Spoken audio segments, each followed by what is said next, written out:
Good evening, everybody. This is Neutron Bomb. Thank you for coming by tonight. We're going to be looking at the 10th video in this series that we've been discussing. I'm kind of late getting this video out.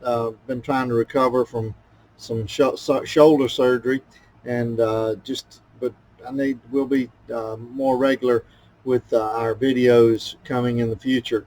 But tonight we're going to talk about mold numbers and the size designators that are associated with the Hummel figurines and how those can be effective and for us as resellers, if you sell them. As you all know, I am not selling right now, I'm collecting, and we can use those numbers, though. That knowledge, that information will help us to understand exactly how to value the figure, how to identify it, date it, those type things. So we'll go to that in some detail tonight, but at the same time try to be as brief as possible. I try to keep these videos short, and that way your attention and your time is respected. But hope everybody's doing well during this time of this pandemic that everybody's going through. Today is Monday, the 23rd of March, and just hope your family is faring well, and know you're in my prayers and my thoughts about that. And let's not delay any further. We'll get to the video. Okay, here we are. Hummels, exploring Hummels number 10. Hummel mold numbers and size designators is the topic in discussion. The figure here you see in the top right is going to be the focus figure, and this is Birthday Serenade, and I'll tell you some more details about that here in just a bit. On the bottom of every Goebel Hummel figurine, you're going to see a series of numbers. And that first set of numbers that you will see is commonly referred to as the hum number. And essentially what it is a production number for the mold that figure represents in the Goebel production manufacturing process. So the hum number, it gives us exactly what that figure should look like. It tells us exactly what it is.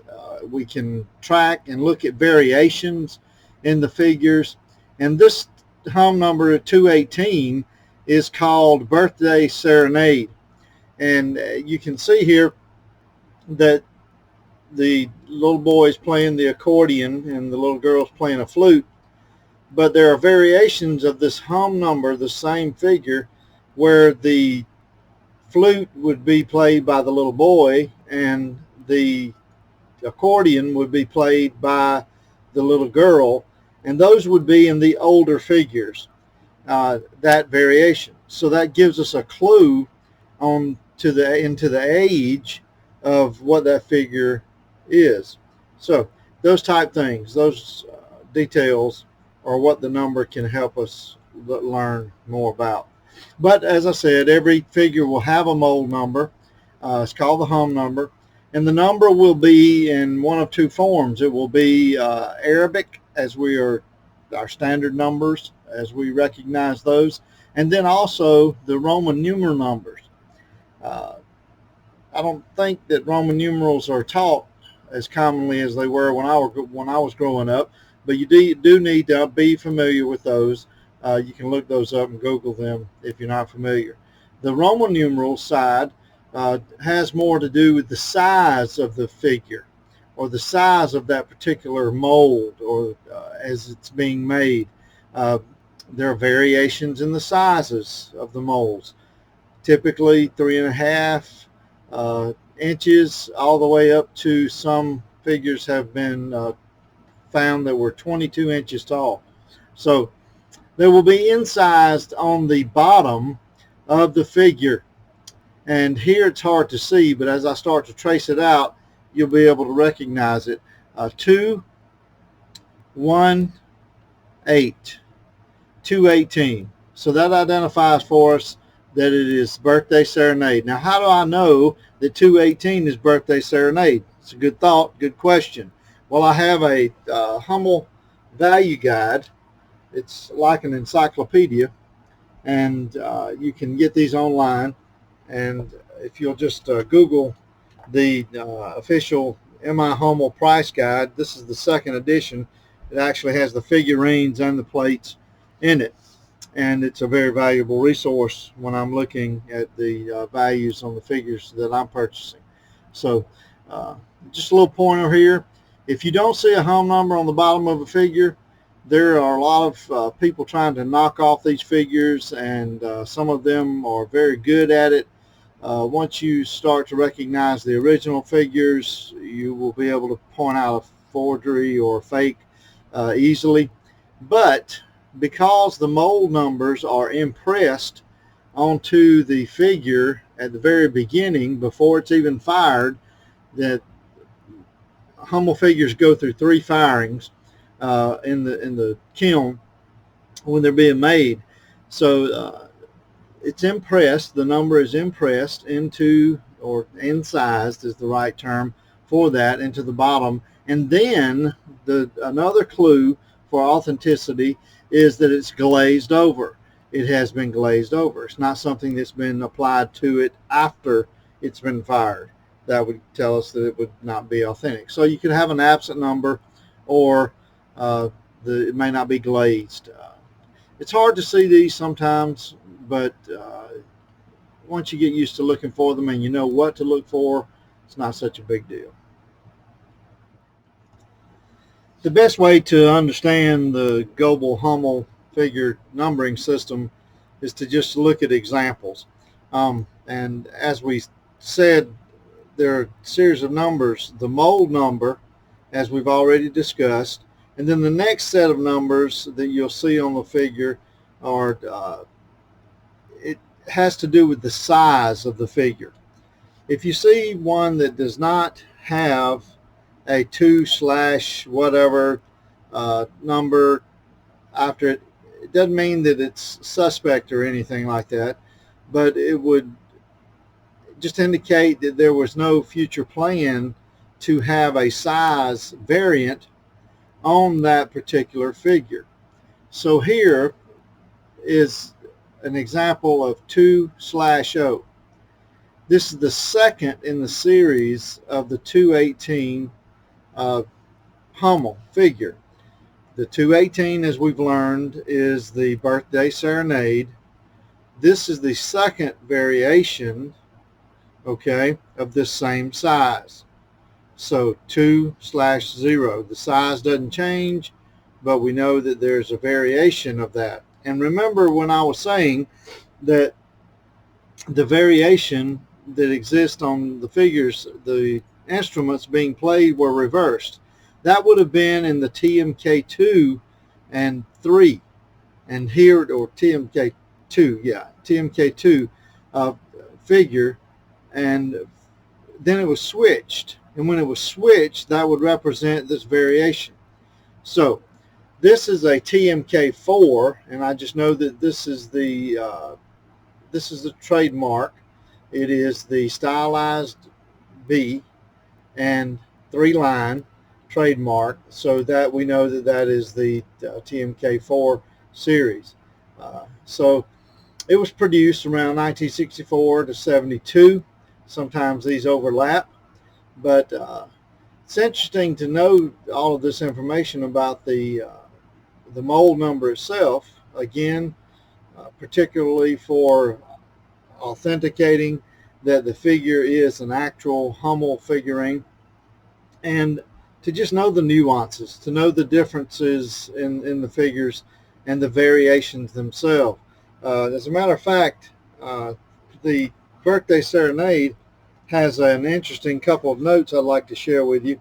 After the mold for 218 Birthday Serenade, the use of the /0 size designator that you see here was eliminated.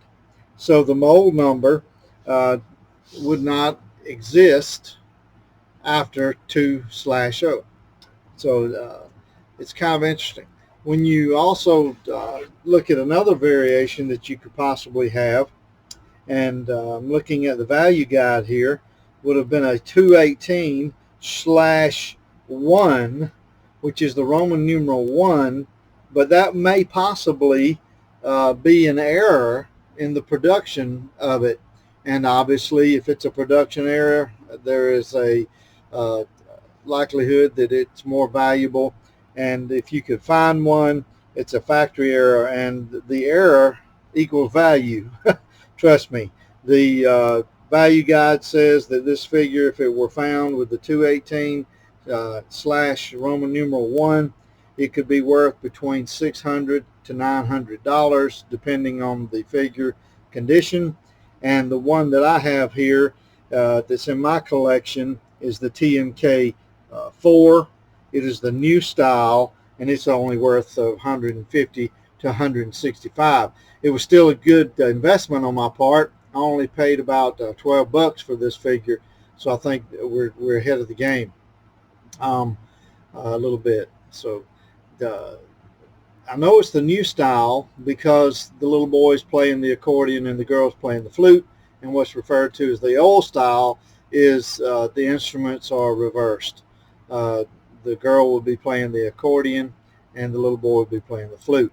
So now that we understand the mold number, we move on to talk into some detail about the size designator. Look at the mold number as being the standard number. And then when we start thinking about the size of the figure, then we would like to look at the second half of the number that will be on the bottom of the figure. And that's commonly known as the size designator. So I'm changing the figure here to a figure called boots, and it is what you're looking at here is a TMK3 version of that, and the value of it is $180 to $195. We talked about these in the past. Western Germany, so this had to be before the wall came down, and because there's still the reference here for Western Germany. Now there's just Germany, and we know that Western Germany developed because of the division after World War II, and whoever stamped the stylized B, oh no, that's the full B, and a 3, it would be the full B, and that's correct. And there's a circle here under the figures, and that was the target that they were supposed to be using to stamp the B, the trademark. They were a little bit off here, but we can see this as boots is 143/0. So 143 is the cross reference for us. We know that that's boots. That is the standard size. 143 is the standard size, and it would be 6.75 inches. But when the /0 shows up, we know that that's giving us an indication that has been a change in the size, and it's a smaller figure, essentially, 5 inches to 5.5 inches. And that's what mine is. It's a 5.5 inch boots figure. Now, 143 with the Roman numeral, if it was /1 with the Roman numeral, it would still be the 6.5 inch to 6.75 inch. The designation is in the variant is in the trademarks. So I know that this one is this figure was created in 1940.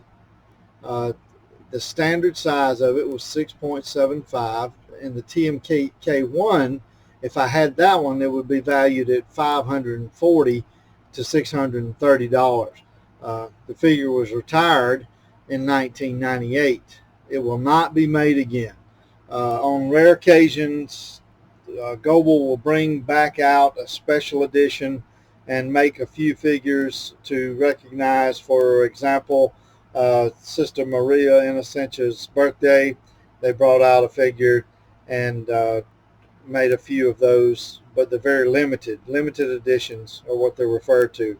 But Boots is out, and the value of this figure that I have, as I said to you all earlier, was $180 to $195. It is most certainly going to go up. I have two of these in my collection, and they are in excellent condition. So there we have it.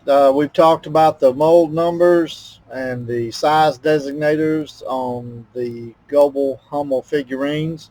I hope that you found the information that I was attempting to share with you all interesting. If you've got any questions about that, please let me know down below in the comments. Give me your contact information, and I'll get back in touch with you.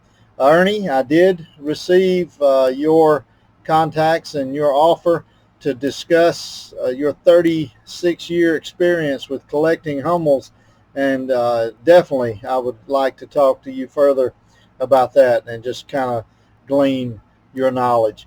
But just want to say thank you for you all coming by, and thank you for your time. If you will, give me a thumbs up. Share this video with somebody, will you? I would appreciate it. If you see a Goebel Hummel figurine, get that joker. Hey, it's worth something. You're preserving a piece of history when you get these figures. So thank you very much. We'll talk to you all later. Bye.